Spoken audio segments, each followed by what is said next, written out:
ओम नमः शिवाय। जय माता रानी, जय भैरवनाथ। आज का बड़ा ही अनोखा विषय है। बहुत सारे लोगों का ये मानना है कि माँ भगवती की नवरात्रि की आराधना, व्रत, सेवा, अनुष्ठान का पूर्ण फल की प्राप्ति हमें किस प्रकार हो।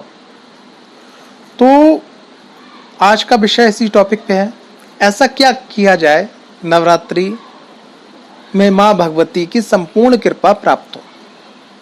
तो नवरात्रि से पहले हमें कुछ कार्य करने होते हैं, जिन कार्यों को करने के बाद में माँ भगवती की संपूर्ण आराधना आपको का पूर्ण फल, जो आपने जिस मन से संपूर्ण आराधना करी उसका पूर्ण फल आपको प्राप्त होगा।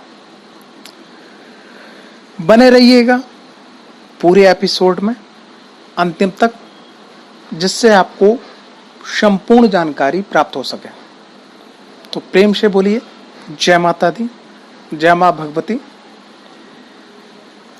सबसे पहली जो चीज है वो ये है कि नवरात्रि का जब व्रत स्टार्ट होता है, माँ के जो 9 दिन स्टार्ट होते हैं, जिसका विशेष महत्व नवरात्रि के स्वरूप में माना जाता है, तो हमें क्या करना होता है। सर्वप्रथम हमें नवरात्रि से पहले अपने घर को स्वच्छ करना होता है।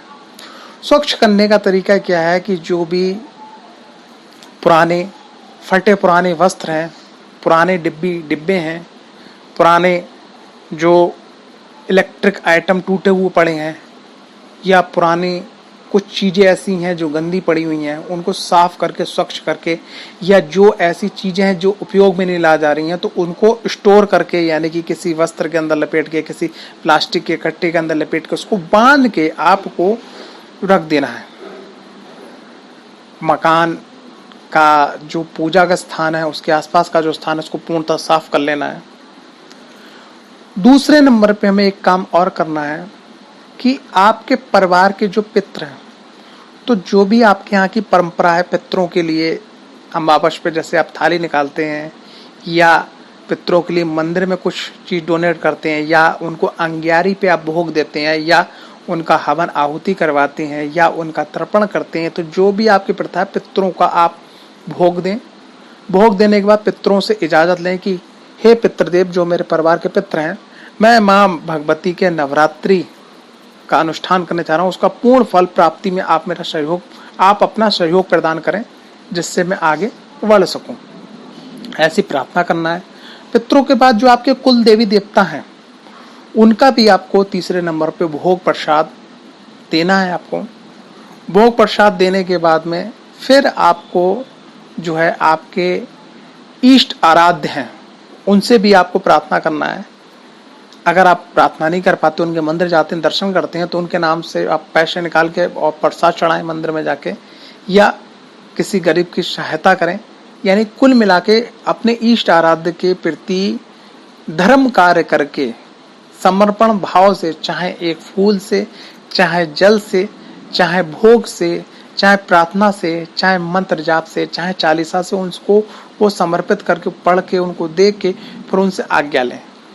उसके बाद में क्या करना है, आपके अगर आप बहू हैं घर में, तो अपने पति से या अपने सास ससुर से, पति और सास ससुर से, अगर आप बेटे हैं तो माँ बाप से, या अपने घर के जो बड़े बुजुर्ग हैं, ठीक है, बड़े बुजुर्गों से आप चरण स्पर्श करके आज्ञा लें कि मैं माँ भगवती का अनुष्ठान करने जा रहा हूँ, नवरात्रि का, या व्रत करने जा रहा हूँ, या सेवा करने जा रहा हूँ, तो उसका पूर्ण फल हमें प्राप्त हो, इसके लिए आप मुझे आशीर्वाद दें।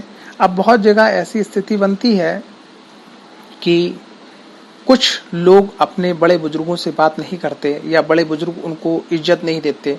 तो ऐसी अवस्था में क्या है, आप हाथ जोड़ के उनका ध्यान करके और आज्ञा ले लें, ठीक है।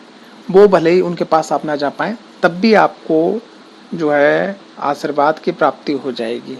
जैसे बहुत सारे बहू और बेटे अपने माँ बाप से अलग रहते हैं, माँ बाप के चरण स्पर्श नहीं कर सकते हैं, तो उनका हाथ जोड़ लें, हाथ जोड़ के मानस ध्यान कर लें, उनके चरण स्पर्श कर लें। मतलब कुल मिला के आपको उनके, क्योंकि कहते हैं माता पिता या बड़े बुजुर्ग जो परिवार के होते हैं वो अपने कर्तव्य को नहीं निभा रहे हैं तो वो आने वाले समय में अपनी गति को खराब कर रहे हैं।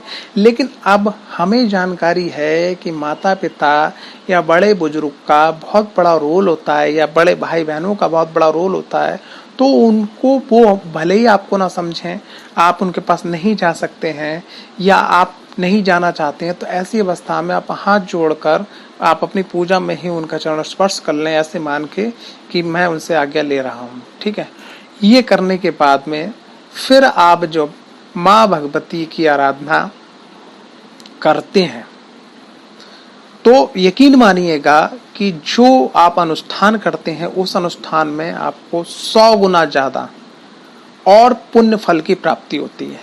तो ये प्रथम भाव था और प्रथम अध्याय था। नवरात्रि में और भी अध्याय मैं आपको दूंगा जिसमें आपको संपूर्ण जानकारी धीरे धीरे प्राप्त होती चली जाएगी। आशा करता हूँ ये वीडियो अच्छी लगी हुई होगी आपको। ओम नमः शिवाय, जय माता रानी, जय भैरवनाथ। आपका समय शुभ हो।